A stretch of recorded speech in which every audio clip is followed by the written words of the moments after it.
Go ahead and start recording here, and we'll go ahead and start our presentation here. And so just first off, I want to thank everyone for joining our California Virtual Roundtable. We've been doing this a couple of weeks now, and we've been very excited about the participants that we've had here on our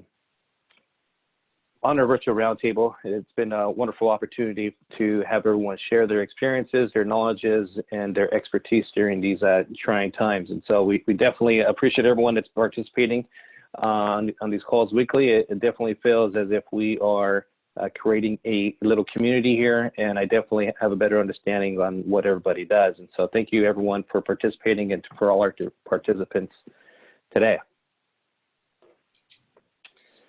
Just want to share the mission statement that CCIM has. The mission of CCIM Institute is to elevate our members to the highest levels of success in the commercial real estate profession. And that's exactly what we're trying to do here with the virtual roundtables. And so I believe in education. I believe in relationships, and the better off that we could educate ourselves and the more informed we could be and the better relationships that we have, the better off we're going to be for our business, for our clients, for ourselves, for our families. And so this is a wonderful forum for us to do this in a time of state where we have to stay home and do as much as we can from the house. And so I also encourage everyone to go to the CCIM website from the resources page. There's a lot of information that is on there. And if anyone feels the need to better themselves or be more informed about a certain type of topic, it's a wonderful page to go to get your resources and get some answers. My name is Gary Martinez. I'm the SoCal CCIM president. We got about 150 members in our chapter. Our chapter covers Orange County along with Inland Empire. And our co-host is Helen Chong with NorCal CCIM. Helen? Hi, good morning, everybody. Thank you so much for attending this early webinar today. And yes, my name is Helen Chong, and I am the Northern California chapter president this year. And we're really, really honored that actually Gary Martinez has been the one that's spearheading this webinar, and we're just so excited to be partnering up with him. Well, we're glad you're here as well, Helen. You definitely bring a whole new dynamic and with the new expertise as well. So thank you so much to you and all your members. And so in regards to our agenda today, this is basically how it's gonna be rolled out. We're gonna go ahead and open up our meeting, which we are doing right now. We're gonna do some chapter introductions. We're gonna have a roundtable discussion, and this is the area where we would like people to discuss and kind of talk a little bit more as to what's they're seeing in the market and anything that's out there that they would like to share. We have some special guests that we're going to present today, and we're very excited to have them here. They're definitely going to give us some additional insight.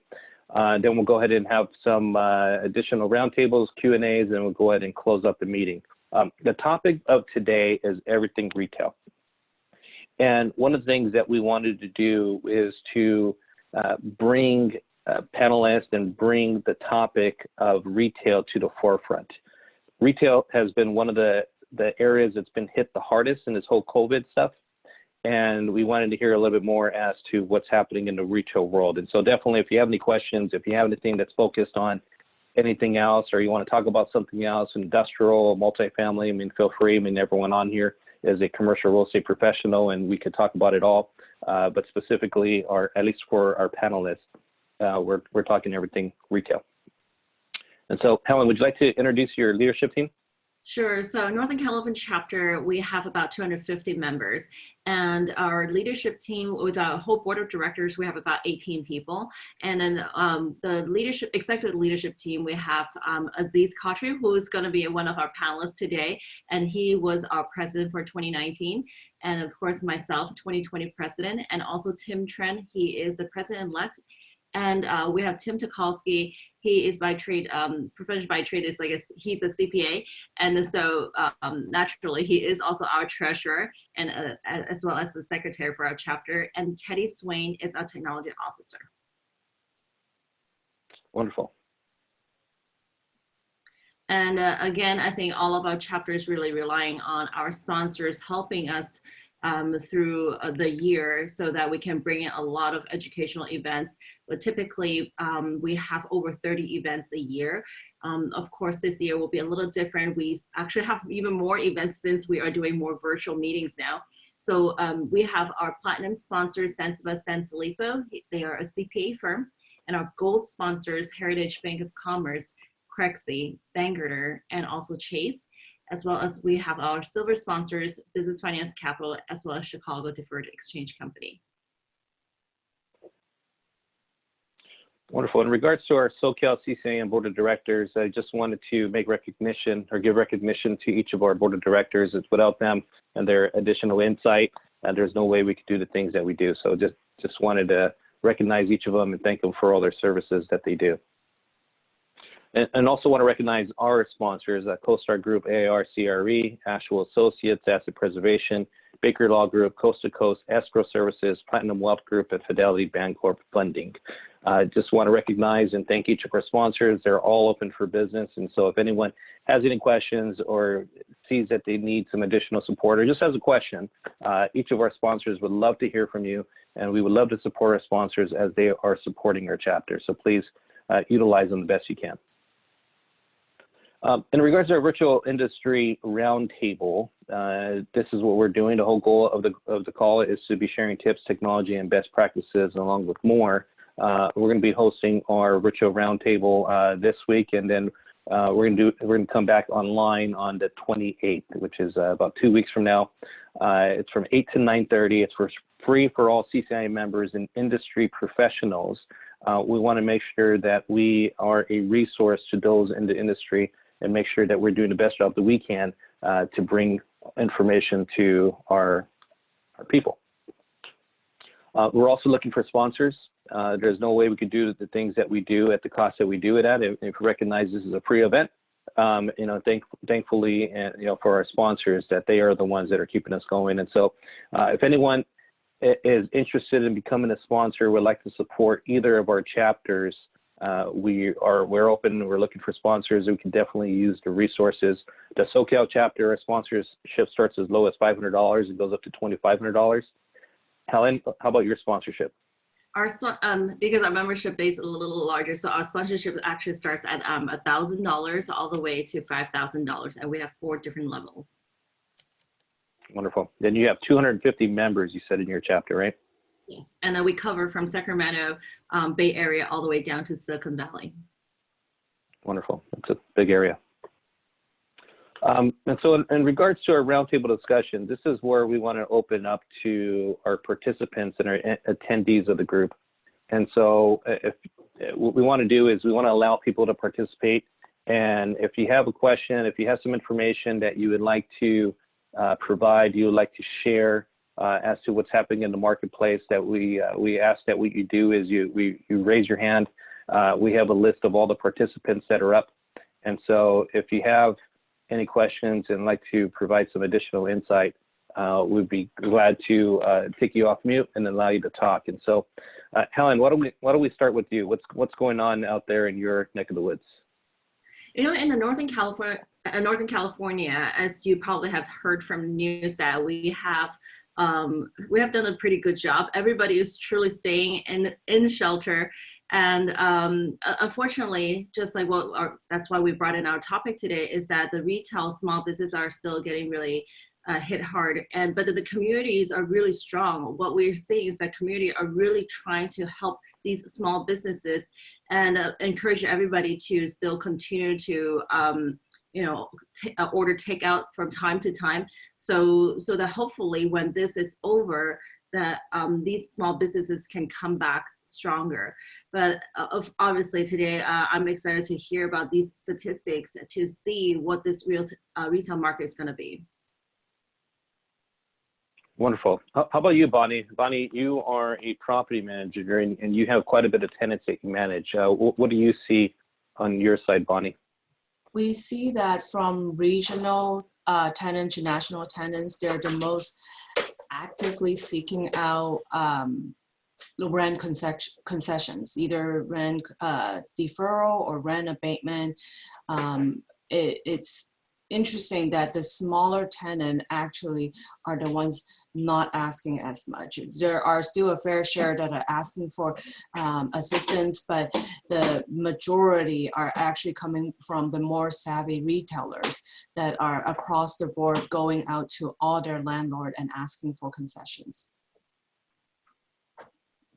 Wonderful. And Sharon, you are our West Coast region director for CCIM. Naturally, you talk to a lot of CCIMs, a lot of presidents. What are some things that you're hearing out there, Sharon, from our CCIM membership?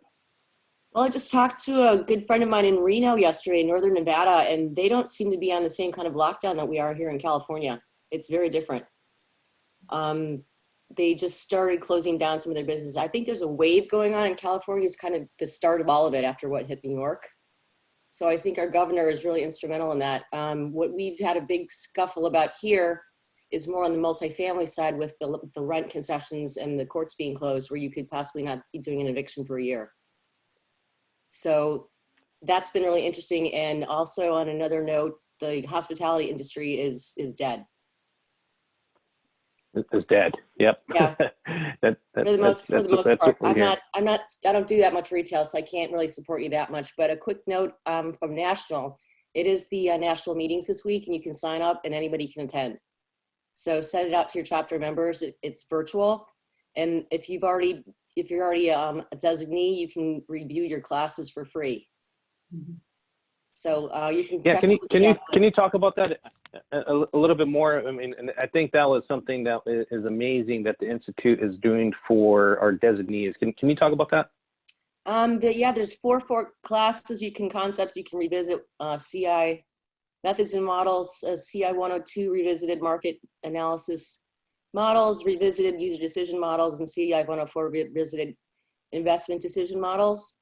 And so I sent you guys out a couple of documents. I know it was a lot of information. I think it was last week it came out in our meeting, and it's got all the links in it to share. So this is an amazing thing. So I highly recommend you take advantage of it, just to review while you're at home. You can brush up on all your skills.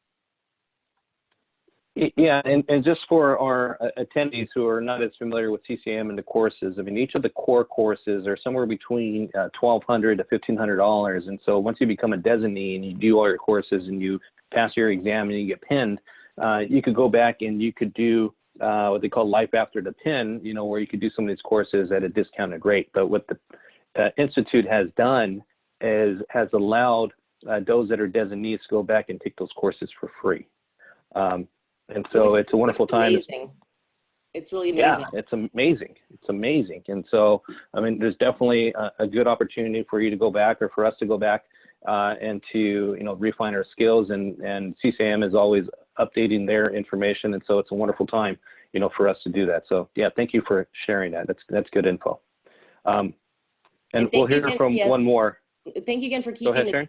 Thank you again for keeping this going, Gary. It's a great effort. And it's very helpful during these times.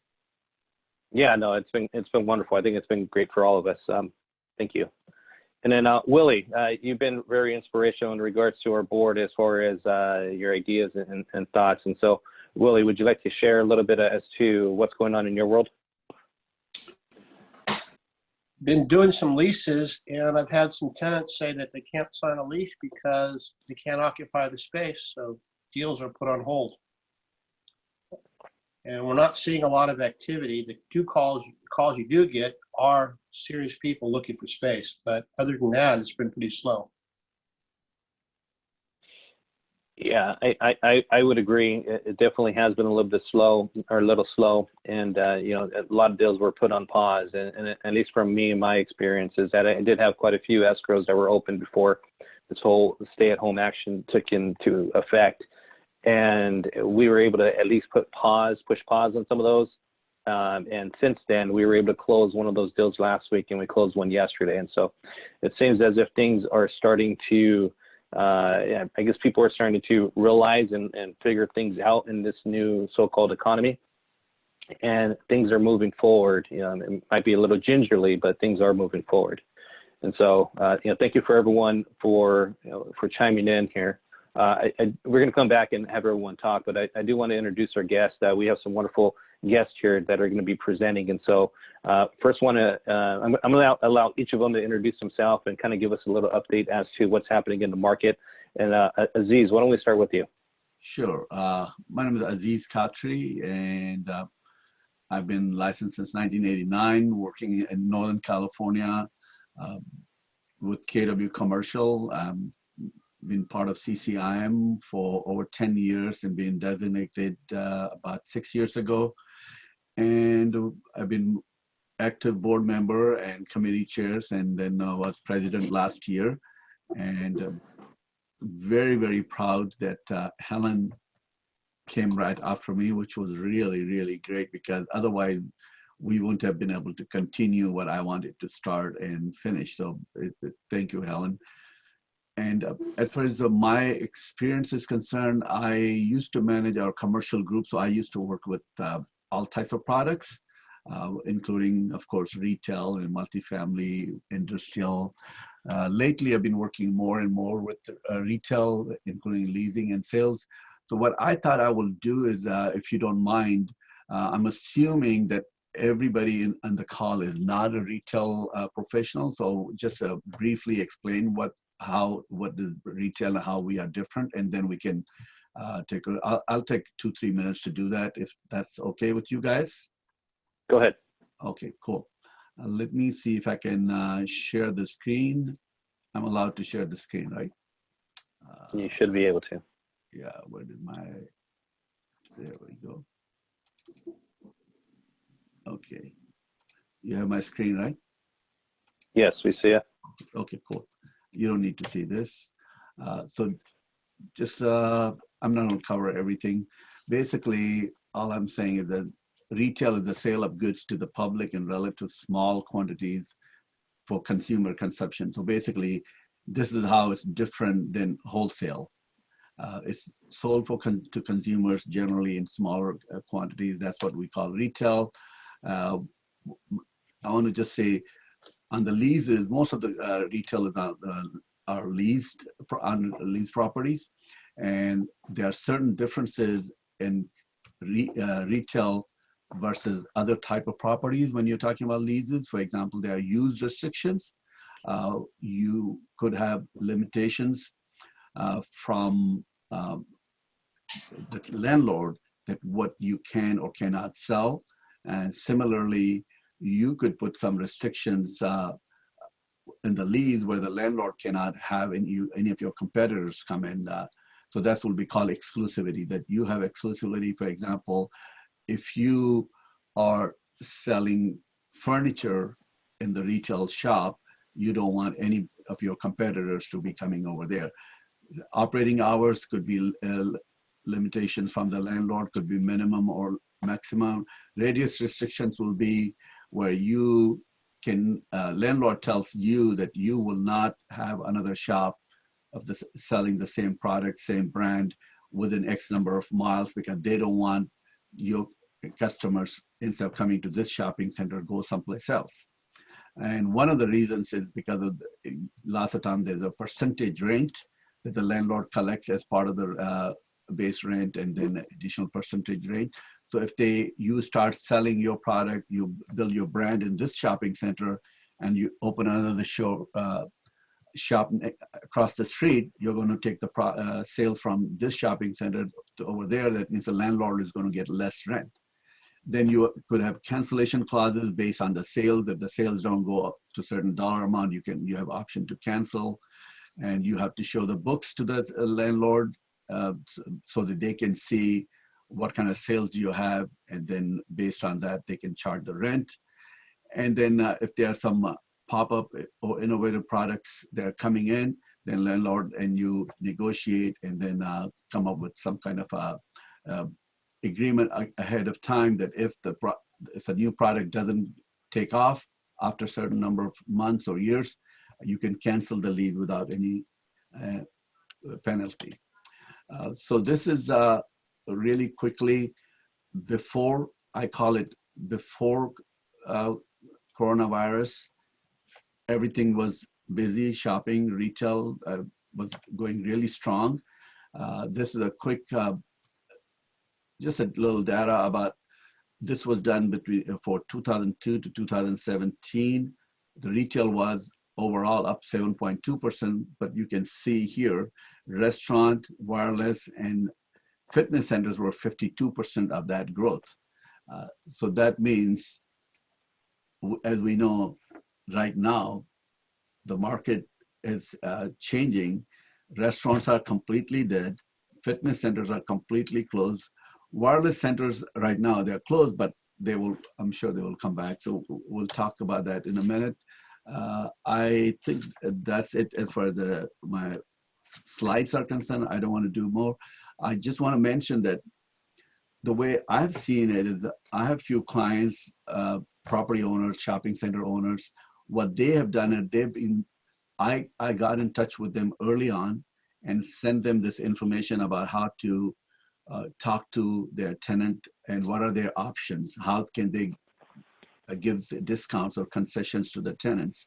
And they took that advice and they were proactive. They contacted the tenants themselves early on, right away, and told them, this is how we're going to give you discounts. Like one of them said, you don't have to pay any rent for the next 3 months, and you have 12 months after that. Just over the 12 months, you can pay me back, not after 3 months. So I'm just seeing some of that thing. I think that's the best approach to do it. So that's what I'm seeing it. Of course, the rest is in terms of retail, restaurants are pretty much dead. There's no activity in restaurant. Some of my clients have called and complained that their business is completely gone. They cannot do anything about it. And grocery stores, delivery services, they are going strong. I think that's it for now. Let's have somebody else talk now. Wonderful. Thank you for that, for all the information. Thank you, Aziz. We do have a question for Dorinda. Dorinda, would you like to ask your question, or you had something that you wanted to add? No, not yet. I didn't Dorinda? have anything to add just yet. Can you hear me? Oh, I okay. hit the wrong button. Yeah, we hear you. Oh. Thank you. It worked. It worked. All right, wonderful. Okay, so we have 2 other panelists here, and I wanted to. I got 4 poll questions. I thought it would be fun for us to go over while we go through these presentations. And so, first poll question. I'm going to go ahead and share this with everybody. Can everyone see that? Yeah. Okay.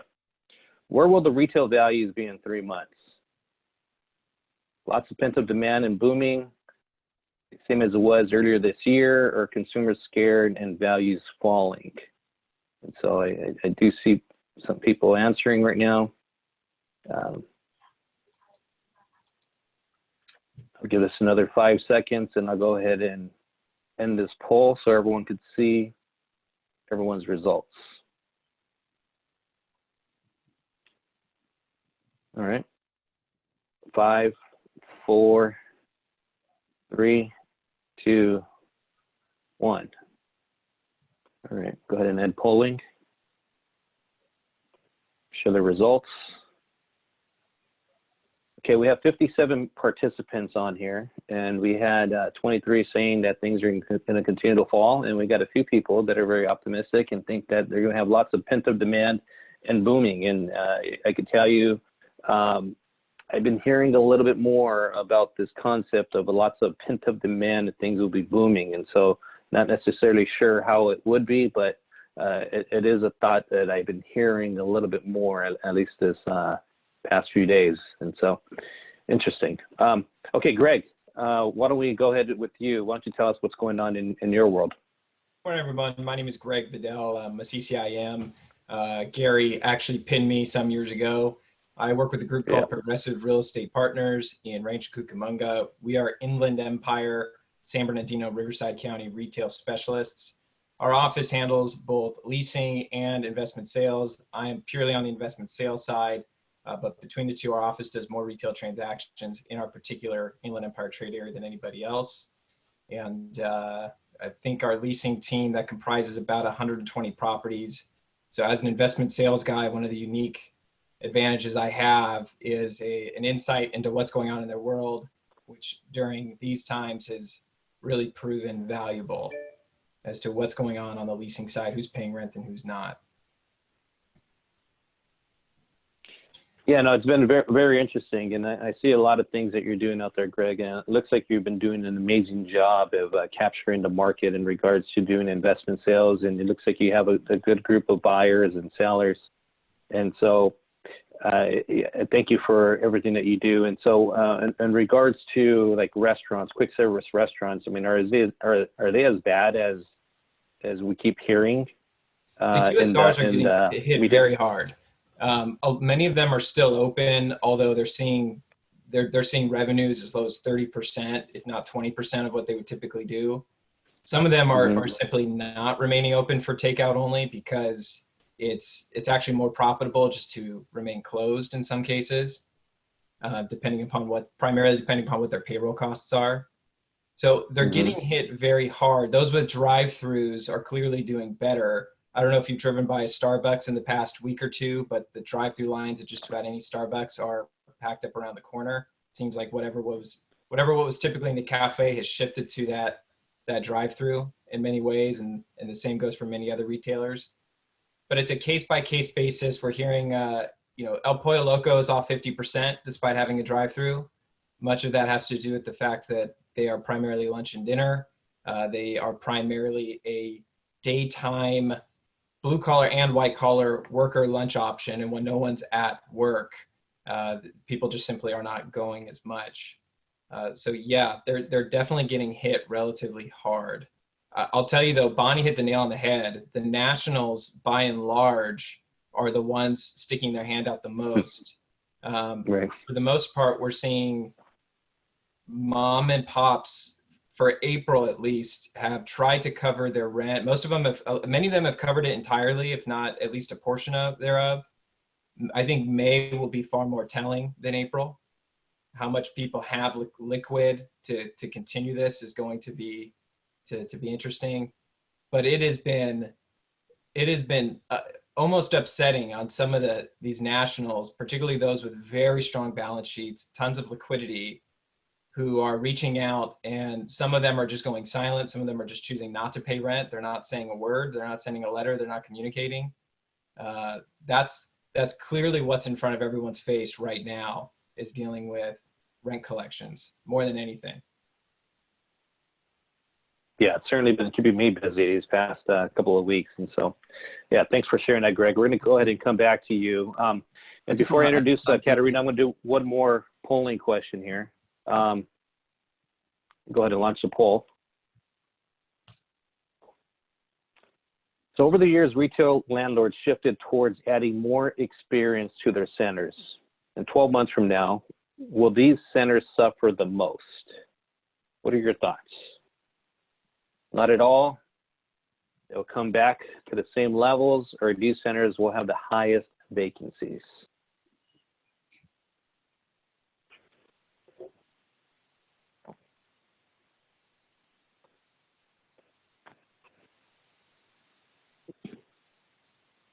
All right, we see some good amount of people voting here.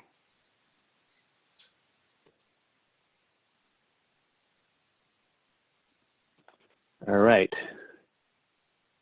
5 more seconds. 5, 4, 3, 2, 1. Let me end the polling. And let me share the results. So they will come back to the levels of pre-COVID-19, as majority of our participants on this call believe. And so, yeah, it's a very interesting concept. And over the years, a lot of landlords have been pushing for that, but those having an experience type of center, or that's a good portion of their tenants, seem to be suffering quite a bit at this time. And so, yeah, interesting. Thank you for participating with that. All right, let me move on to Katerina. Katerina, you've done some amazing work, and you're keeping a lot of track on data. I'm sure you've been extremely busy these past couple of weeks. Love to hear from you in regards to what you're doing out there and what CoStar is doing, and for you to share some information. Yeah, absolutely. Thank you for having me again, guys. And if you've, I've been with the SoCal team a couple times and presented to them, so I'm happy to be back. Yeah, we've been pretty busy during this time. Lots of data coming in, lots of things to look at. Definitely just trying to track as much as possible, as well also, you know, living it myself and trying to kind of see the world around it. So I figured I'd share some stats with you all. I'm going to share my screen. That's shared. And Katerina, real quick, I know people are going to have questions. I mean, typically when you talk, I mean, there's a lot of questions that are being asked. Do you want to hold off everyone's questions till you're done, or do you want people to chime in as you're presenting? Yeah, I'd say, while normally I love conversation during the presentation, with this particular format, it's a little tough. So we'll just hold questions off to the end if that works for you guys. Perfect. All right. And if anyone has a question, if you would just raise your hand, and when Katerina is done, we'll go ahead and unmute you. And if she answered your question and your question is no longer valid, you can go ahead and lower your hand. So again, if you have any questions, go ahead and raise your hand.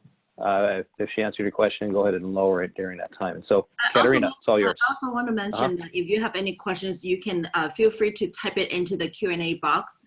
That way we can start queuing up all the questions. That'd be perfect. Yes, thank you.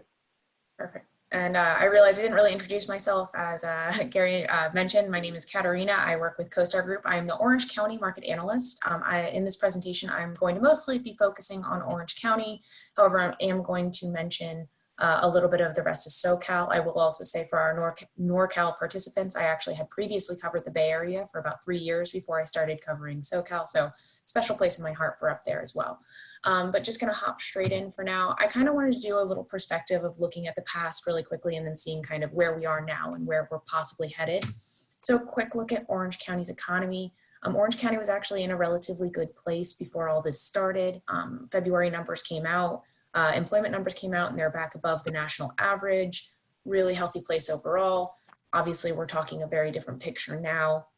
And in particular, the hospitality and retail industries are being hit hardest of all of the industries as of now. Obviously, we'll see more kind of rollouts if this lasts long term, but as of now, it really is hitting hospitality and retail the hardest. Unemployment rates, again, were really low in Orange County and really throughout California. We saw really good, healthy unemployment rates. But as we've thrown in there, I've estimated the US unemployment rate, what they're saying now, when we're looking at those unemployment claim numbers, we're looking at least 5.5% to 6.5% unemployment. So far, that number is only going to rise as this continues, as a lot of these numbers are still before a lot of the official shelter-in-place orders were put in place. So that's something we're looking at. The last thing I wanted to kind of mention is CoStar. We work with Oxford Economics as our base economic indicator. They have 4 different scenarios currently available on what the economic outlooks could possibly be in the future. So they have their baseline scenario, which is that blue line, the moderate upside, a moderate downside, and then the severe downside. So this is kind of an allusion to some of those poll questions that I was just mentioning of where are we going to be in the future. The kind of quick recovery that he was mentioning is what people are saying, a V-shaped recovery. Those would be those close to those baseline moderate and moderate kind of forecasts where we do recover relatively quickly after this. On the other end of things, of course, is the severe downside that this is in fact not just a recession, but a depression, that we do have a prolonged period of negative job growth. While we're not quite sure which of these kind of outlooks are going to be, I will admit that as I think a group of pessimists, most of my colleagues and I are leaning more towards the severe downside at this time, just because the amount of negative growth is already well below what looks like to be those baseline and moderate side scenarios.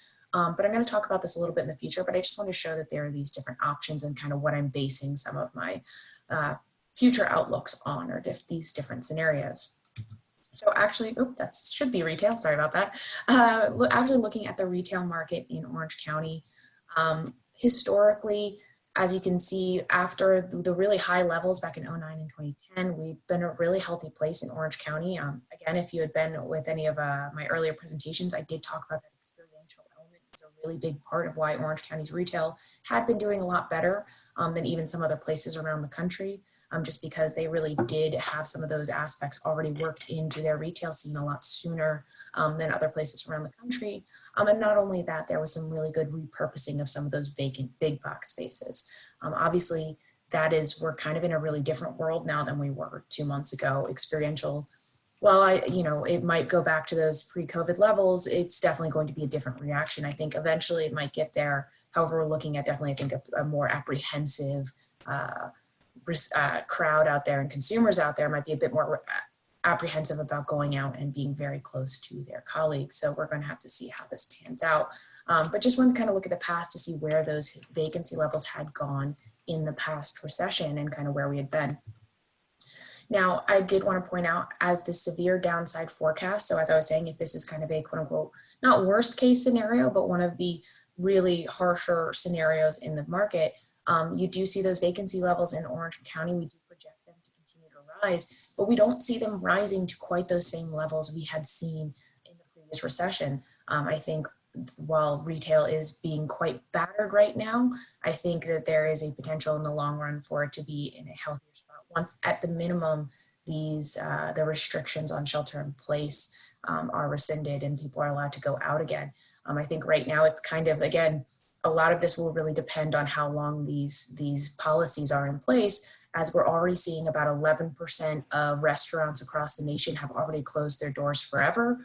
That number will only increase, and I believe it was the National Restaurants Association, believe that'll go up to at least 30% if this lasts another couple of weeks, especially past that May deadline, as mentioned, that next rent check.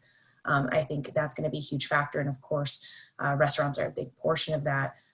But on the other end of things, we do have retail centers that are a little bit better positioned, those centers that are anchored by grocery stores or power centers in general with grocery stores or like Home Depots or those kind of centers that are still open and still being patronized as much as possible at this point. They might actually be in a slightly better place to not only last right now, but to recover in the long run, as people have been frequently in those places even during these times. Quick look, I'm going to try to be quick because I don't want to take too much of everyone's time, of where rent growth was before all this. We had been seeing some muted rent growth in the past, but as you can see, kind of overall healthy levels before going into all of this. Not quite reaching those peaks that we had last time, but still a prolonged growth. But as you can see, we had unlike in other property types, retail definitely saw prolonged negative year-over-year growth. Instead of being 2 years like in most other property types, you're seeing it 3.5 years and rent growth, and that's possible again looking forward if we have similar circumstances. So I kind of wanted to pull that up. This is the rent growth in that base case scenario. Again, is if it is that quick recovery, as mentioned, that we do once this does end, we do start recovering very quickly. It isn't as long. We only see a couple of quarters of negative growth, and then things pick back up. And then that boost in 2021 is when a lot of the employment, in theory, would pick back up as people are able to pick up their jobs again, and as everything opens back up, we see actually very positive growth. But I do like to show both ends of the spectrum. So if we're looking at that opposite side, that kind of worst case scenario side, we again have that much more prolonged negative rent growth in retail going forward. You're hitting those levels just about the same as the last recession, but not lasting quite as long as the last one. So that's kind of the good news there. But those are kind of what we're projecting going forward in those levels. Other last thing I want to talk about is quarterly sales volume. As you can see, actually, the first quarter of 2020 had a lot of retail sales actually in Orange County, which is kind of unusual. Now, lots of them did take place either in early January and February, or in fact, were likely under works before all of this happened. I did want to point out the largest deal in Orange County so far was part of the Brea Union Plaza. It was an independent piece. The Home Depot there did just sell. It closed in March 6th. So before all of this really spurred into place, and it closed for $44.8 million. I think the interesting thing on this particular sale is, like I was mentioning, these are the centers that are most likely going to be recovering the best and doing the best during this time period. So it's kind of interesting that even before we knew all this would break out, that this is the biggest deal so far in Orange County. It was something that was kind of best positioned so far, we think. I briefly, again, I don't cover all of Southern California, but I did briefly want to go into some of their numbers. Looking at San Diego and our supply, demand, and vacancy, as you can see, they're already seeing quite a bit of negative absorption. We're seeing a lot of vacant space early already in 2020, so we're seeing that vacancy line start to rise already. San Diego was right after the Bay Area when it came to closing down all of their restaurants and shops and kind of ordering takeout or pickup only. So they've kind of started seeing those effects early. We're seeing quite a lot of restaurants closing already in San Diego. So they're already kind of seeing those numbers rise maybe sooner than either other parts of California. Look at those rent growth numbers up to this point. They actually had a really good first quarter of 2020 until all of this happened. Again, we really didn't see any of the true effects of the COVID virus, if we're using that kind of before graphic of before COVID, until the mid of March. So really most of the first quarter, we were seeing normal, healthy growth. So San Diego was in a good place, but we're expecting that number to drop obviously significantly going forward. Los Angeles was a similar picture where we already were seeing those negative vacancy or those vacancy rates rise up. It's already continued into the second quarter. So we're seeing vacancy has risen back above the national average in Los Angeles. And they saw more muted rent growth through the first quarter 2020, which unfortunately puts them in kind of already a tougher position than they had been previously.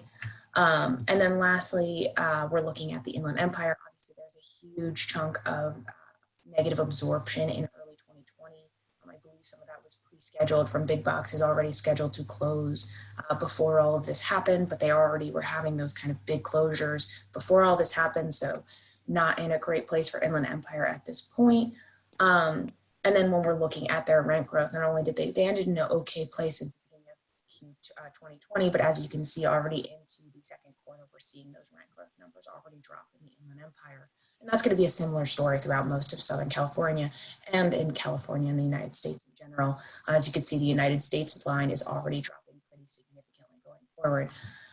Now, I know I just went over a ton of information really quick. I'm going to be passing this presentation on to Gary so he can send it out to anyone who does ask for a copy of it. So please feel free to reach out to me or my colleague Kim Tran, who's also up in the colleagues if you have questions. But I just kind of wanted to review some of the numbers of where we're at and where we could possibly go. Wonderful. Thank you, Katerina. Great information, great insight. You always bring a good perspective to our group and provided some wonderful insights. So thank you so much for that. Just wanted to open up discussions, to the rest of our participants and our panelists. And so, again, if you have any questions, go ahead and use the Q&A box or raise your hand, but go ahead and try to use the Q&A box. I mean, we're all here to support you. So any questions that you may have, please go ahead and ask them because we'll definitely get to them as quickly as we can. And so I have a question for our panelists here. It's already been mentioned multiple times in regards to property owners trying to work with their tenants, or at least their tenants asking for some type of rental relief. How much rental relief are property owners cooperating with their landlords? Do they have a choice? I mean, especially with your, Jack in the Box and Pollo Locos. I mean, does a landlord have a choice to not work with them, or what are you seeing, and what kind of reactions are landlords taking right now? I can take that. With my experience, I had mentioned earlier, a couple of landlords that I mentioned, they've been proactive. They are being very cooperative because early on I explained to them, these are really, we're not talking about the large chain tenants. They are local mom and pop type tenants that if you don't cooperate and work with them, they are not going to be able to pay any rent anyway. And they'll have to close the business and file bankruptcy and leave. So you end up with a vacant space. So you'll be better off working with them. You have a better chance of getting rent continuously. So that's what they are doing, being proactive. I personally haven't had experience with tenants who are saying, okay, we are not going to cooperate. We are going to be tough on tenants and things like that. Personally, I haven't seen that. On the other hand, tenants also are being cooperative. They are not just saying, okay, we're not going to pay rent. So I think part of it is because our landlords were proactive. They went to the tenants, so tenants didn't have to be tough about it. Yeah, at this point, most landlords in our experience are being cooperative.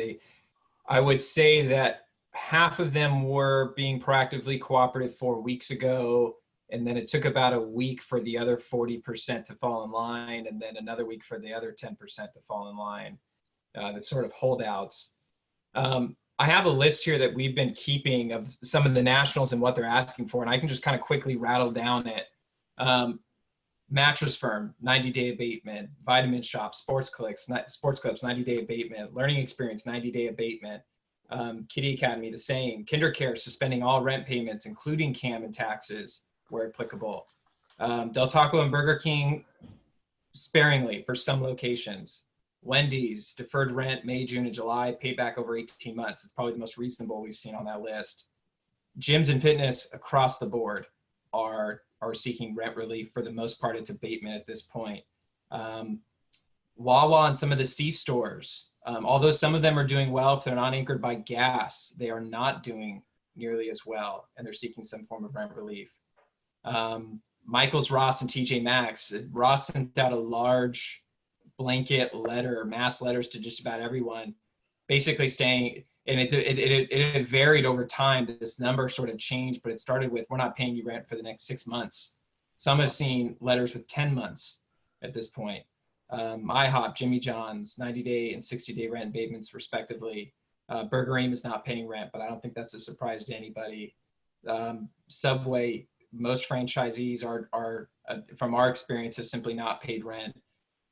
Cheesecake Factory, they have not paid rent. That one made national headlines. So by and large, and many of these companies are publicly traded. You can go buy a stock, you can look at their balance sheet, you can see how much cash they have on hand relative to their long-term debt, and most of them have the ability to pay rent, but they're choosing not to. We've received, and we've been working with a lot of landlords in negotiating these rent relief requests.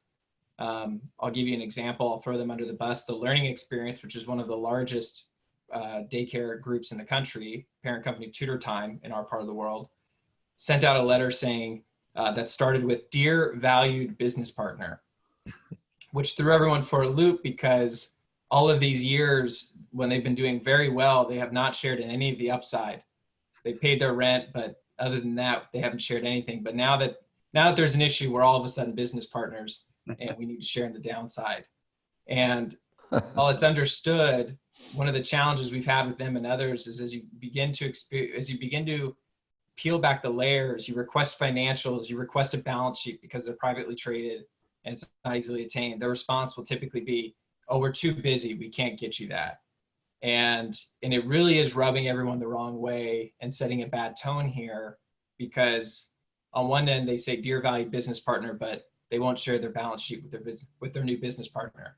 And it's very much the big challenge, I think, in front of everyone's face. I think most owners are not even looking 6 to 12 months down the line yet. They're really mostly concerned with collections now and debt service right now. And the nationals are making it much harder. Mom and pops, as of right now, are trying to pay, and that should, and they're being good actors, and that should be recognized. And a lot of this stuff is, are some legal questions, and we have John Baker on the line too. So John, if you find an opportunity here where you could comfortably answer something, go ahead and chime in as well. But Helen? Yeah, we have quite a few Q&As right now. I'm going to read out some of the questions, and if this is your question, feel free to unmute yourself and so that we can hear you. So Marty Lefton asks, are you finding that the landlords are applying for any of the federal programs to make up for lost rents? We're not. We know that most landlords are requiring their tenants before they receive rent relief to apply for both PPP and EIDL loans. The challenge, I think, for everyone right now is that while those programs are great in theory, I don't think anyone would argue that there's probably never been a stimulus bill that benefits small business owners to this degree, really a disaster relief bill in a lot of ways. Challenge is no one can get the money because the mechanism of having to go through a local bank and the SBA is so incredibly flawed. It just hasn't worked. So that's why I think May 1 is going to be far more telling, because I think a lot of those small tenants are depending upon those PPP loans funding. And but no, I haven't seen any landlords, at least ones that will admit to applying for those loans. Yeah, same thing with me. Nobody has admitted it, even if they have. And as far as these loans and disaster relief, I don't know if you guys remember that there was an immediate $10,000 grant was supposed to be within 3 days. Now they've changed all the rules. Instead of $10,000, it's going to be $1,000 per employee, and it's going to be a few weeks, not 3 days. Yeah. Everything is very difficult. Yeah, absolutely agree. And John Hogg, in general, are banks working with landlords? It depends on the type of debt. The CMBS and life insurance guys, mostly have their hands tied for just from a regulatory perspective. They really can't. Those loans are very tough to deviate from that line. The local banks are providing the most assistance. We've seen a lot of principal pay down deferral, so interest only for the next 6 months, something similar thereof. I've seen some 90-day just full deferral pause in mortgage payments, but it's really the credit unions and local banks that have the flexibility. It's the banks that have the flexibility that are providing those. It's becoming clear to us that the banks really don't want to take property back. I don't think they want to relive 2008 and 9. They're not being as stringent. And they're trying to, I think a lot of them see how the dominoes can potentially fall and create a situation where they have to take back a property that's in far worse condition economically than it is today. Whereas if they simply provide deferral and forego some interest or principal for now, then they can be in a much better place. So it's slowly the lenders are catching up.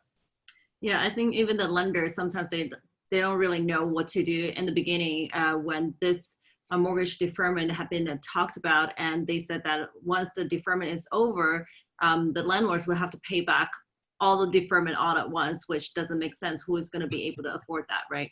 But it looks like the banks are starting to slowly changing their rules so that it makes more sense for landlords. Thank you for that. And Randy Mason, does the new no eviction law that apply to residential apply to commercial tenants? As best we can tell from a state perspective at this point, no. I know that some cities in our part of the world, Rancho Cucamonga, I believe, and a couple other.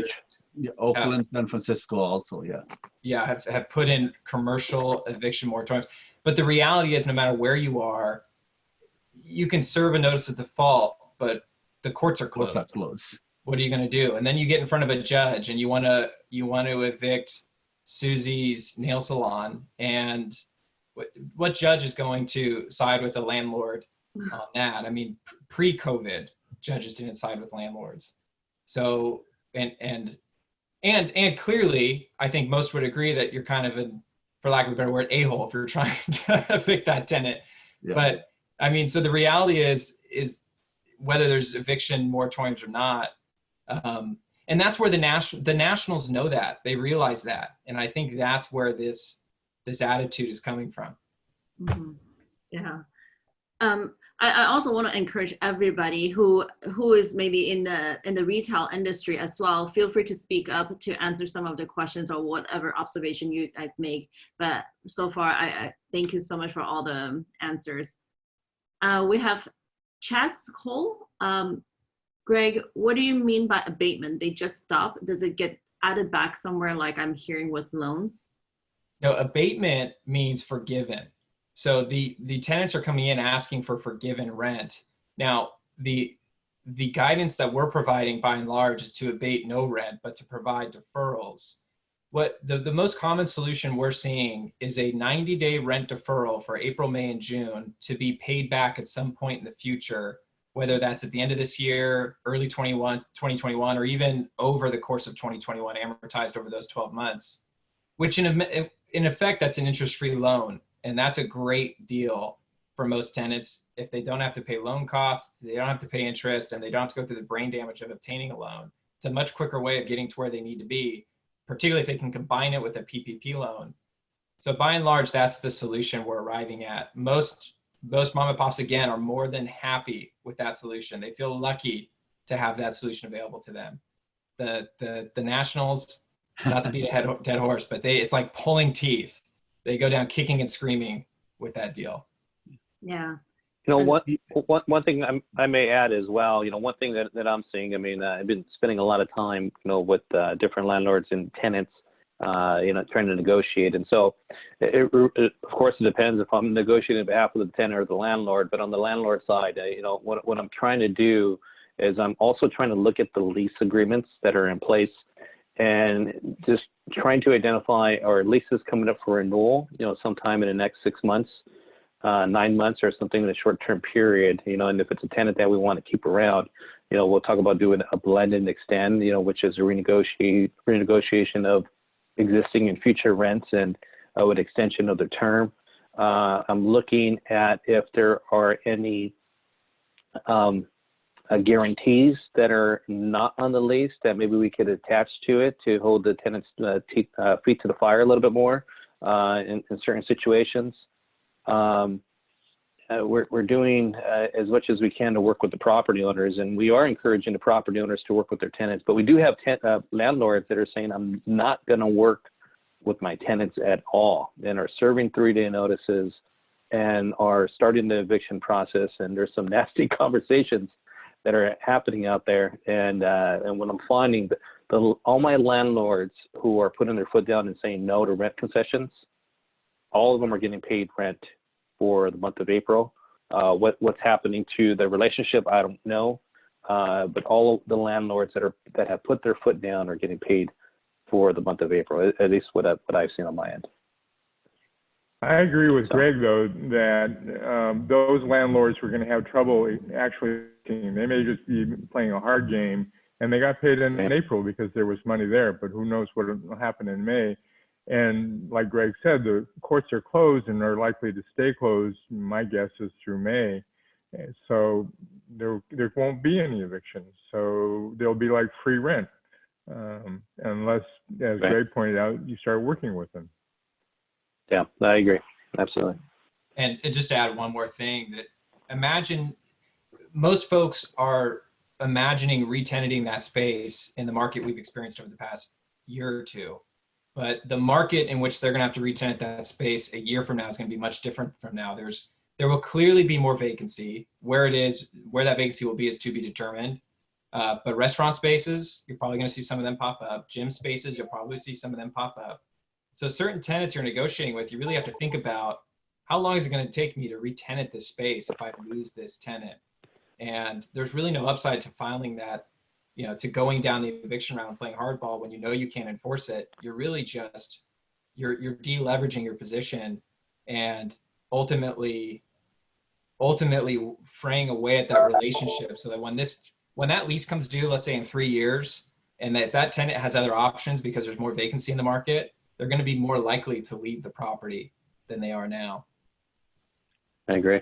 Yeah, I mean, we totally agree with this also, that if this tenant, you don't work with them, as Greg said, that they leave, you're not going to be able to rent the space right away. It's going to take a long time, and there will be so many vacancies. It just doesn't make any sense to play this kind of game with them. Yeah. Great. Randy Mason, Greg, when you help negotiate, how are you compensated? Smiles and pats on the back, and you know, as of right now, I'm not charging or I've not implemented any sort of compensation structure. Those who I'm working with are close clients who I've worked with for a long time, where I'm really just building the relationship, knowing that in the long term, I mean, as with anything in investment sales brokerage in particular, that's just really how it goes. You invest in the relationship, and at some point down the line, it circles back to you. So as of right now, I'm twiddling my thumbs and investing my time. Actually, I'm doing the same thing. I'm being even more proactive. I'm calling the clients. Like I told you, I give advice to them. What are their options? So building a long-term relationship. That's the bottom line right now. Just checking on them and see how we can help them. I think this is a really good point, because honestly, right now everyone is suffering. But then for us as a real estate professional, right now we are here to answer questions, building that relationship. Even though we may not have as many transactions, but it's more important to build that, making sure we have this relationship that they know we are helping them. So when the market comes back, you know, sure enough, these clients going to come back and remembering those times that when they're suffering, we're there to help them. All right, next question, Dorinda. In the IE, I'm seeing several multifamily landlords increasing rents 5 to 6.5%, not offering any relief at this time, still saying they will charge late fees and give a 3-day notice. Is anyone else seeing this in the areas you serve? We do a lot of multifamily. I have not heard any, I mean, I still have landlords increase rents, but this was more like pre-coronavirus. I know that surprisingly in the Bay Area, especially for landlords who own single family, we see only about 4% delinquency from some of the property managers that we talked to, mostly because people who rent single families, they're probably white collars employees here working for tech industry. But then for the ones that own apartment buildings, especially Class C, Class B, we do see about 10% that says they cannot pay. I'm not sure if anyone else have any comments from your area. I'm not a multifamily guy, so I really don't know. But I think a lot of it will depend upon the job base in the trade area. Here in the Inland Empire, where much of the job base here is healthcare driven, it's logistics driven, both of which are industries that for the most part are actually chugging along. You know, industrial is you know, just about every industrial tenant paid their rent because they're still operating, and many of them, you go inside, you know, one of the last places I want to be right now is a Amazon warehouse that's chock full of people where they are just still cranking. So I have nothing to base this upon. This is purely anecdotal, but I think here in the IE, from a jobs perspective, I think we'll be okay, at least in the short term, because it's clear that, you know, this isn't, as opposed to Orange County or LA or San Diego, where white collar work is really far more foundational. We have the type of industries out here that are still chugging. Yeah, actually, I can tell from my personal experience, we own an apartment building, and as far as April is concerned, we received 100% rents. We didn't approach the tenants didn't approach us. Now we'll see what happens next month, but this month we received 100% rents. Did you say 90%? I'm sorry, 100%. Oh, 100% rents. 100%, yeah. Yeah, I agree. Absolutely, it's market driven. So in a way, fortunately, in the Bay Area, we just have much smaller percentage of people that are not paying rent. Yeah. Okay, so next question, Patrick. When you say landlords are being responsive to tenant requests to not pay rent, can you be more specific? I'm seeing many landlords, especially with smaller mom and pop tenants, not giving any concession on rent. It seems like they are more in a wait and see pattern at this time. No doubt, I would say a good portion of those landlords were, a lot of landlords were taking the attitude, let the tenant come to me, at which point I'll probably be willing to offer something, but they didn't want to be the first to reach out. And a lot of that just comes down to the type of personality you're dealing with. Some people just don't want to, quote unquote, negotiate against themselves. Mm-hmm. I would say there was also a good portion of landlords that actively reached out, but probably less. I would say that's probably the minority of landlords actively reaching out and offering assistance. What's become clear, though, is that many tenants, the tenants who did not plan to pay rent, a good portion of them simply just went quiet and chose not to pay rent. And what's happened is then you get to April 5th, 6th, 7th, 8th, 9th, and 10th, and the landlord still doesn't have a check. They have to reach out to the tenant, at which point they have to engage in that dialogue. And they're sort of put in this funny position where they have to, you know, they have options. They can serve a notice of default, and most do, and most really should, just keep their paperwork in order and to bring the tenant to the table. And then at which point they start to work with the tenant. But at that point, they've already sort of lost their leverage, a good portion of their leverage, because the tenant has the rent, and it's becoming clearer and clearer that the tenant doesn't really have to pay that rent, at least today in the short term. So yeah, I think over time you're going to see landlords, those who have not worked and not given any concession, are the ones who are reading the situation are going to probably start offering more concessions. And then there are clearly going to be those that just continue to be in denial. It's true. All right, so next question, Mario. The National Apartment Association is saying 30% of residential tenants did not pay April rent. Do we have numbers for national retail rent payments for April? Katerina. No one has any actual numbers as far as I can tell. It's just, you know, the information I shared is being shared amongst some other brokers, and we're just sort of, we're all kind of compiling that together. I do know though that the number is typically 21% for those who don't pay rent. And I did read that study. One of the challenges is they were looking at rent that was not paid by April 5th, but April 5th fell on a Sunday. So if they had simply just moved that to April 6th, they probably would have seen a lot more rents collected. And they also did not take into account partial payments. So if somebody paid 50% of their rent by April 5th, they didn't count that. So the number is not as drastic as it sounds like for April. Although again, I think everyone should be looking at May. April is a month where people should, for the most part, have savings for, whether it's residential or retail. And May is going to be a lot more telling. So I just wanted to throw in, I also read that study, and when I've been speaking to people, the other thing I'm hearing is, while yes, it was an increase, it was more on average of a 10% of increase of residents who didn't pay. So they already expected, they were like, most of the property managers I spoke to were like, oh, we always expect about 10 to 15% not to pay by the 5th. That's just kind of how it works sometimes. And that's not every case, but on average they're seeing that. So there is an increase, but even if you're going to that 30%, a lot of times it wasn't from 0 to 30, it would have been from like 10 to 25 or 10 to 20. So that was another thing about that study that kind of wasn't as specific. It was that how much of that was already expected by these landlords that are just used to certain tenants who don't pay. Sure. All right, and then we have Patrick again. Question for John Baker. For tenants who are shut down because of the government non-essential business instruction, for tenants who shut down, do you see courts ruling in favor of landlords down the road for judgments against tenants who leave the space because of the current environment? That's a good one. I think you'll find that the courts will be sympathetic to somebody who's been shut down, and they may have a legal excuse because it's not their fault that they were shut down. It was the state that shut them down. Mm-hmm. So I think landlords are going to have a real difficult time once the courts finally open. And even then, there's going to be a backlog to catch up on.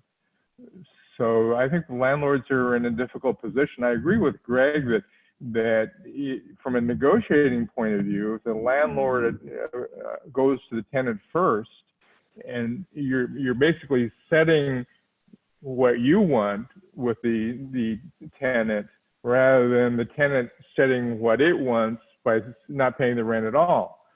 So when the rent is not paid at all, you go back to the landlord with hat in hand saying, I want you to pay money. And the tenant, who's any bit savvy, is going to say, so what are you going to do in the next 2-3 months? So I think it's a stronger position to go to the tenant and say, can you at least pay 10%, 20%, whatever number you think they can handle, rather than wait for them to not pay anything. Great, thank you. Anyone else? I can share a very quick story on how a landlord waiting really bit them in the butt. We have a property in Fontana where there are 13 tenants. The landlord took a wait and see approach. 9 of the 13 tenants, all mom and pop, paid 100% of rent. The other 4 they were working with as they approached them, and they were working towards 70% of rent, which all sounds very great in theory. The challenge they had was one of those tenants, when they went to ask for financials, refused to provide them. And this is clearly a tenant who probably could pay rent. It's probably one of the least affected. But they decided to go around and rally up all of the other tenants at the center and try to, almost akin to a unionizing, to make a comparison. And so now the landlord's in a very tough position because this tenant's going around saying, well, look, we look at all the laws and what's going on. You don't need to be paying rent. Why did you pay your April rent? And so it started to scare the landlord, and rightfully so. And so we told them the best thing you can do is to get proactive on this. Go out to all the tenants and say, look, you know, as we are reading the situation, and we're not a big ownership, we're small, we're mom and pop, and this is true. It's a retiree who owns the property.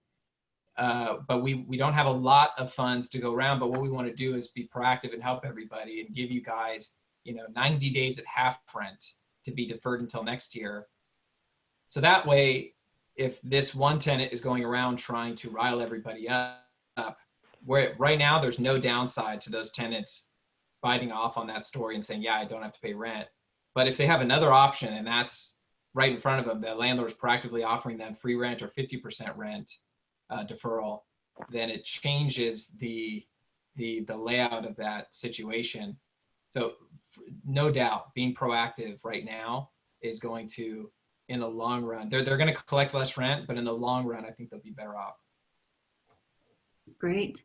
I would agree. Bonnie, you have your hand up. Is there something you'd like to add?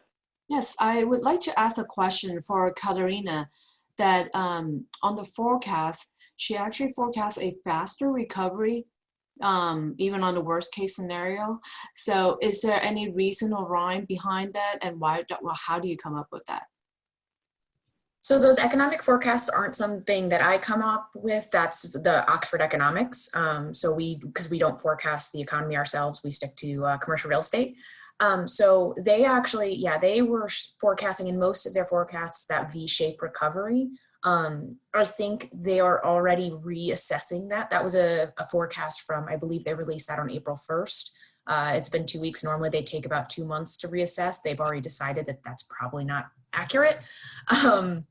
They're already kind of reassessing. That's why I kind of kept showing that severe downside recovery, which was more of that U-shaped or even Nike Swiss shaped, as much as I hate promoting Nike, the really much slower recovery, because I just think that most of the people in my same position around the country are kind of leaning towards a swift recovery just doesn't seem realistic. We think even once the shelter-in-place orders end across the country, people will be a little bit more apprehensive going out. They're not going to just jump in and do the same thing. And the other thing is, even if shelter-in-place orders end around the country, there's a very big probability that there will still be social distancing policies in place. So even when restaurants are allowed to have customers back inside, they'll still only say, you're only allowed to be at 50% capacity. That is quite possible going forward, just to kind of continue the strategy that we've seen so far. So that's why I kind of lean more towards that severe downside, which isn't that very quick recovery. It's the more prolonged, it's going to take longer to recover kind of scenario. And Sharon Carr has had a few things that she wanted to add. She's just adding that a few third-party lenders are doing PPP loans. She also had a question, and her question is, I wonder if anyone has had to deal with a virus issue at their property and how they handled it. Does anyone have that? Or has anyone had that issue or experience? No. No, we didn't have it. From our last week panelists, they did have that issue, and they were quick to respond to it, and they did notify all of the tenants that were in the property, and that they did tell them that someone in the property was infected, and for everyone to take measurements. And so I think that's very challenging for a property owner and management to handle. But I think that the best thing, for all of us, is to anticipate and be prepared in the event of that there is a virus that is infected, or someone in our property has been infected by the virus, that we do have a plan in place that we're able to enact on, as opposed to trying to scramble and fall behind the curve. And so if you don't mind, I want to share something with everybody. Just for your local area, pay close attention to what your city or your local government is doing for your clients, no matter if it's tenants or landlords. As an example, last week in the city of San Jose, all of a sudden they proposed this emergency rent suspension for all the residential tenants, and basically saying that any landlords who had received rents for April should all refund back to the tenants. And it enraged so many people in the real estate community. As the real estate community, we because city council meeting, they cannot do physical meetings, so it was on Zoom, just like this, and 400 people attended the meeting. A lot of us waited 10.5 hours for the meeting until they reached that item, the emergency rent suspension, and that was already 9:30 p.m. And over 90 people were in queue waiting to make their comments. There were tenants, there were landlords, but eventually they found it is unconstitutional to use government power to transfer wealth basically from landlord to tenants. And so they had to withdraw that proposal. But that was very powerful. I just wanted to make sure that everybody is like paying attention to what's going on with your local government, so that if something is not fair, please speak up. We do want to protect the tenants, but it has to be fair for the landlords as well. Ellen, did you say that was at the city level? Yes, city level. What city was that? Just curious. City of San Jose. Wow. Now, I have a question, and now this is related to interest rates. Typically, when we see a low interest rate environment, we typically see cap rates also follow that and get a little lower as well. Do we think cap rates could potentially go lower during this time? I don't think so. What do you think? It depends on the property type. There's a handful of assets right now where we're seeing a little bit of cap rate compression, primarily drugstores. The Walgreens, CVS's, and Dollar Generals, we've seen a little bit of compression, like 10 to 15 basis points. And really that, I think, just has to do with exchange-driven capital flighting to those assets right now. Really on the investment sales side, the only volume we're seeing or properties trade is exchange-driven at this point. Anyone with dry powder or fresh capital who's been on the sidelines the past couple of years is not stepping off the sidelines today and jumping into the pool right now. And then on the other side, the REITs in a large part have had to press pause as well because their stocks have been clobbered so dramatically. You know, if you go look at Kimco, who's one of the better managed, higher quality REITs, I would say, their dividend, I think today is at 10%. It was at 14% very briefly, which effectively means that in broad strokes that you could buy Kimco's portfolio and all the underlying assets at a 10 to 14 cap rate. And for Kimco to go, we were working on the sale of a portfolio of 4 daycares in Arizona. And we had a REIT at the table who was prepared to buy them at a 6.5 cap. Prior to this issue, we were negotiating a PSA as the wheels started to fall off the bus, but they had to press pause, not because they all of a sudden are bearish on daycares. So it had very little to do with the fact that daycares are closed. It had everything to do with the fact that because their stock had been hit so hard and they were at like a 9.5% dividend at that point, they didn't feel that they could legally go out in good conscience and make a good fiduciary decision and buy a portfolio of daycares at a 6.5 cap. So they said, we're really just, our hands are tied. Until the stock recovers, we really can't go out. Until prices fall or the stock recovers, we really can't go out and buy this. So cap rates, my guess is that on the multi-tenant, tier 2, tier 3, it's going to stay the same or go up, depending on the quality of the asset and the quality of the market. I think you're going to see a flight to quality, and on the assets with perceived quality cap rates will stay the same, if not compress a little bit. And it really doesn't have a lot to do with financing. I think a lot of it's just going to have to do with perceived quality. Yeah. So from that point of view, medical or even a business like Walmart and stuff, they had all this supplies for cleaning and everything. They're doing extremely well. So their cap rate won't change much, but they'll stay strong. Yeah. We actually have some questions. John Baker, would you poll everyone asking how many know of a business suffering from a coronavirus outbreak and how many know someone who has or has had COVID-19? I guess we will have to create a poll. I don't know if Gary, you're able to do it now.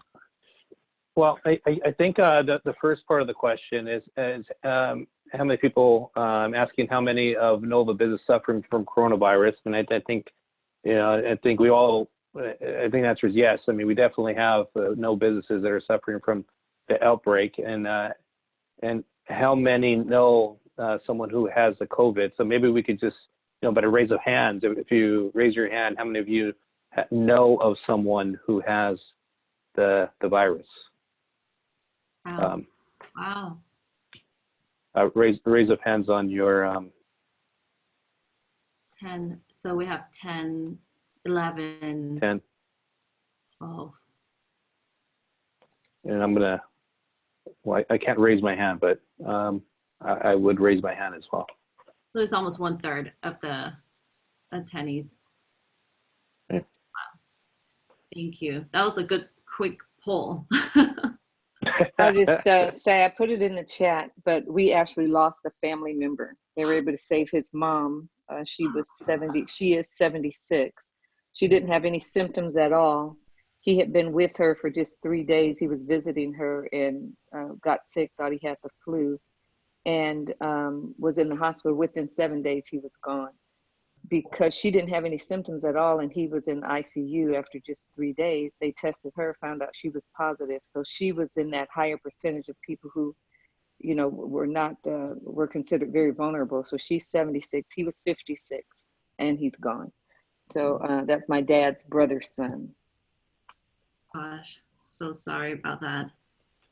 Well, sorry about that. And that's why it's so important to do the social distancing right now, and do all the precautionary effort that we as a community that we should be responsible for to make sure that our community go back to, you know, a healthy community, and so bring back the economy as well. Very important. Yeah. Okay. Next question, Patrick, what are your thoughts on values? Lansner from OC Register published an article a couple weeks ago showing commercial real estate values dropping at least 24% since February 1st. I'm not seeing this in the market, although their stock price may have dropped. Is anyone noticing large discounts on sales right now? Is there any sales right now in the commercial real estate? I can take that. Go ahead, Aziz. No, I was just going to say, I haven't personally seen any discounts yet, but I think there will be. Agreed. You know, it typically takes sellers longer to meet the market than buyers. You know, that we tend to take the elevator down and the stairs back up.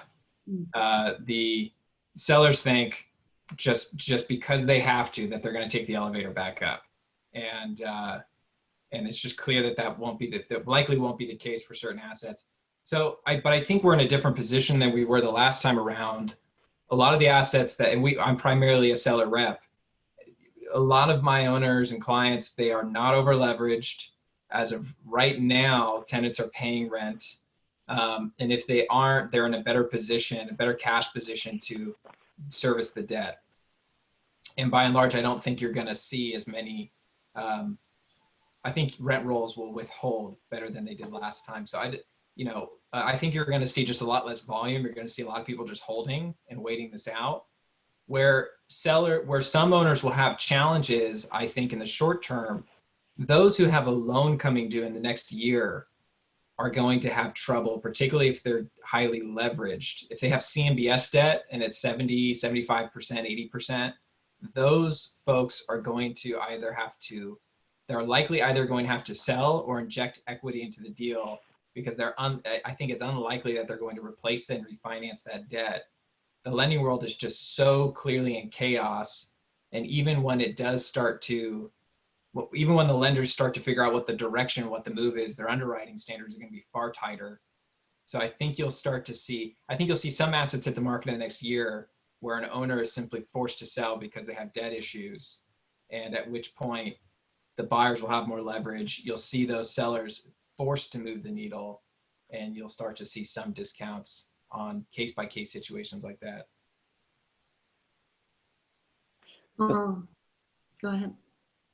Well, I think we'll take our last participant here, Earl, and then we'll go ahead and close out the meeting. Earl? Hi, Earl McCoubry. So I'm a commercial real estate mortgage broker. I work for a large brokerage, and what we're finding is that banks are really toughening standards a lot. So, and you know, if we get a letter of interest today, why it may be different 3 or 4 days from now. So there's banks are really working hard. They want to lend. Banks and non-bank lenders want to lend, but they're having difficulty figuring out how to stay safe. So it's a lot more, things are more difficult now, but one of the big features is that they want more post-closing liquidity. That's probably going to be a feature going forward when this is over. More and more lenders are going to require that borrowers have bigger cash reserves. And it's probably a good idea for landlords to require that tenants have cash reserves so that if, I suppose when this happens again, there will be less damage. So I think that's one of the things we need to counsel our clients, is that it's really, really necessary to postpone buying that motorhome and instead have cash reserves for when this kind of thing happens again. As far as selling the property is concerned, yeah, there's going to be some of that. They'll have to take a really low price, but on the other hand, we should also remember to talk with our clients about the possibility of doing a private loan, private bridge loan. And that's, if the loan to value is okay, we can do some prepaid payments and stuff like that. Actually engineer a way for some clients to keep their properties rather than having to unload them for a really low price. So those kinds of lenders are super, super busy right now. It's taken a long time for loan approvals to come through, but it is an alternative and it can be used. So that's what I got for now. Thank you for that, Earl. And so I'm just looking at the clock here. We'll go ahead and start wrapping things up, but I definitely want to thank all of our participants and thank Aziz, Greg, and Katerina for your insight. There's no way that we could have a successful Zoom meeting without you guys. So definitely want to thank you, and along with all the different participants that chimed in. And so Helen, you have an event that's coming up. Yes, in just half an hour, we have a a virtual meeting that's going to be talking about the impact of the COVID-19 on especially the commercial real estate financing. I actually was just about to send the link out to you guys. If you guys have nothing else to do, nowhere else to go, feel free to join our virtual meeting. It's going to be in half an hour until 11:30. We do have 100 people capacity. The earlier you get in, I think you are able to communicate. But if you are getting in after 100 people is already in, then you only have the view option. So I encourage you guys to join us as well. Wonderful. Yeah, thank you, it's from 10 to 11:30. 10 to 11:30. Right. In regards to SoCal CCIM, we have a couple of events ourselves. We have this Thursday what we're calling Deals and Drinks, where it's giving a broker an opportunity to share their listings and for us to jump on a Zoom call and for us to have a casual hangout social hour at the same time doing some work. And that's going to be from 4 to 5:30. And again, that's this Thursday along with 2 Thursdays from now, April 30th. We're also hosting our typical Lunch and Learn, which is a past president's roll call. What we're doing is we're bringing back some of our past presidents, to kind of talk to us a little bit more as to what they're doing in these times and provided some additional insight and some strategies that we could be doing. And so want to talk about a reciprocal agreement. If you are a member of NorCal CCIM or San Diego or any other chapter within CCIM, Southern California chapter is offering a reciprocal chapter membership of just $25. So if you'd like to partake in more events with SoCal CCIM, whether it's on these Zoom calls or if you're in the area, you'd like to partake and get the discount as a member, membership is just $25. And Helen, you're offering something similar? Yes, we are. It's the same thing, $25. And if you join our chapter, you'll get notification, obviously, of all the events that we hold and also at a discounted rate. And to go to become a member, you go to our SoCal CCIM NorCalCCIM.com website. And Helen, where can we go to participate as a reciprocal chapter member? For us, it's at NorCalCCIM.com, or feel free to email me. I will type in my email address here so that if you are interested, you can contact me directly as well.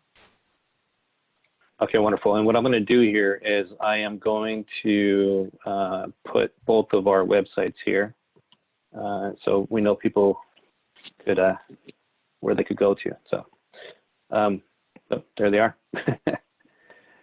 All right. So with that, just want to go ahead and share this quote. Actually, I'm sorry. Before I do that, I have one last poll here.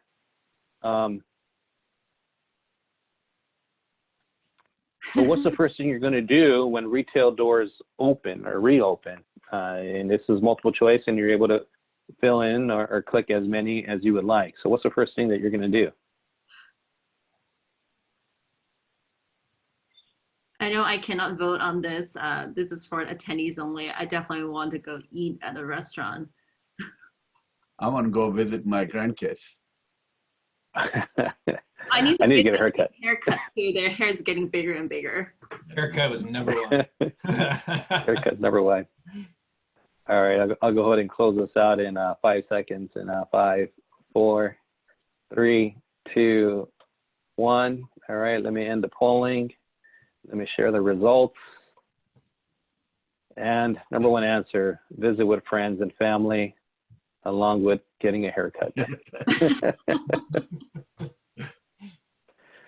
All right. Well, thank you everyone for participating. In closing, a little inspirational quote from Michael Jordan. Some people want it to happen. Some wish it would happen.